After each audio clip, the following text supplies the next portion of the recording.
nossa série de entrevistas aqui na Clínica Orel. Eu estou novamente com o Dr. Newton Orel e hoje o nosso assunto é desvio de septo.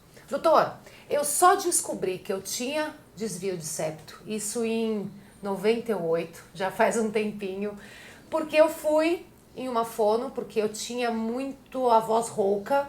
Minha mãe me levou numa fono e eu descobri que eu tinha um nódulo. E através desse especialista foi me indicado ir a um otorrino para dar uma verificada em tudo, certo? Claro. E foi aí que eu descobri que eu tinha desvio de septo. Então, eu queria que você explicasse pra gente como detectar o desvio de septo.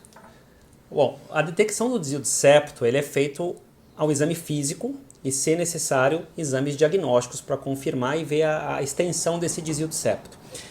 No geral, as pessoas acham que desvio de septo ele é a principal causa da obstrução nasal. Muitas vezes o paciente nem sabe se tem ou não, ele vem ao consultório falando: doutor, eu tenho desvio de septo, eu preciso operar. E às vezes no exame físico percebemos que a causa da obstrução nasal nem é, às vezes o principal detalhe é o desvio de septo. Existem outras estruturas e causas que fazem a obstrução nasal.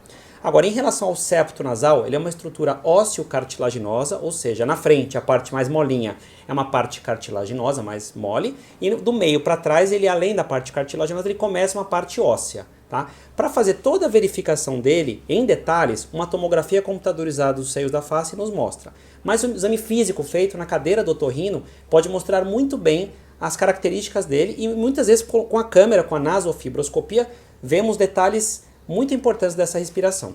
Quando que é indicado, então, para fazer a operação do desvio de septo? Existe algum caso que não é necessário? Deus não nos fez estruturas extremamente retas, ângulos de 90 graus. Então ter desvio não é necessariamente sinônimo de ter que operar. A cirurgia ela é feita para correção do desvio de septo quando ele está obstruindo estruturas ou áreas importantes da nossa fisiologia nasal. Por exemplo, ela está bloqueando totalmente uma das narinas, ou ela está fechando, por exemplo, um dos buraquinhos por onde os seios da face desembocam suas secreções.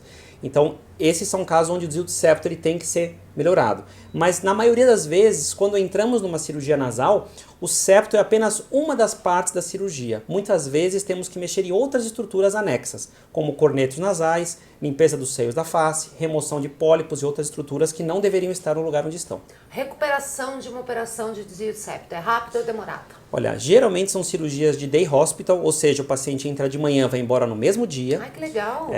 E uma semana sem trabalhar é o que eu recomendo. Mas esse trabalho eu digo presencial. Um home office é totalmente liberado. O paciente ele geralmente não fica com nenhuma estrutura externa danificada, não fica com o olho roxo, não fica com o nariz inchado. Eventualmente algumas gotinhas de sangue podem escorrer e ter que usar um curativinho. Mas a opção para o trabalho no dia seguinte já é permitido o home office. Agora eu acho que as coisas deram um avanço aí na tecnologia. Nem isso que eu vou falar para vocês, nem é tecnologia, porque em 98, quando eu fiz a operação, eu tive que ficar uns 2 dias, acho que com tampão. Hoje em dia já não é tão necessário assim ficar com tampão, ou é? Tem médicos que acabam usando. E acabam usando ainda, né? Muitas vezes o tampão ele era utilizado por uma maneira de fazer a parada do sangramento.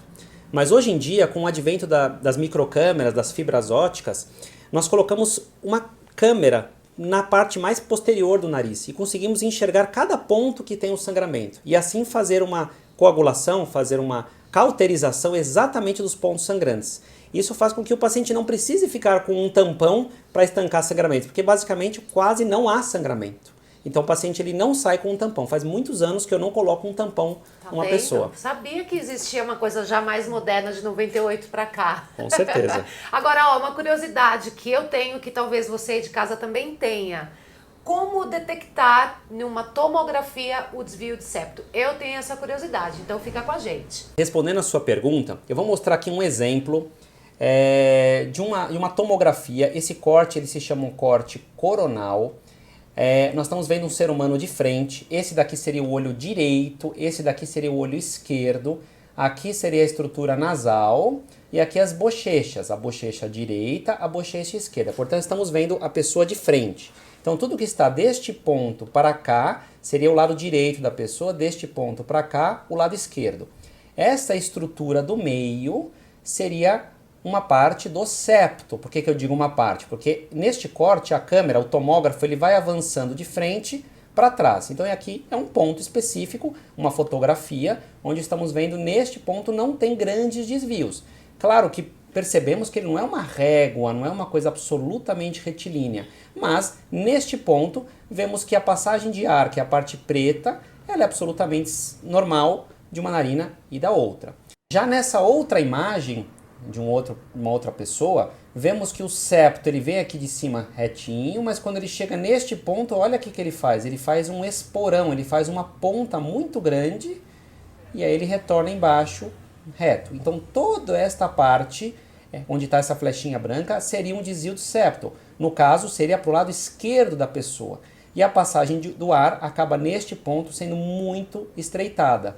Então, neste caso, o septo teria indicação de ser corrigido para ganhar toda esta passagem de ar na cavidade nasal. Dr. Milton, muito obrigada. Eu acho que esclareceu bastante sobre o desvio de septo. Obrigada, tá? Obrigado, Luciana. Eu estou sempre à disposição. O que eu puder ajudar, conta sempre comigo aí.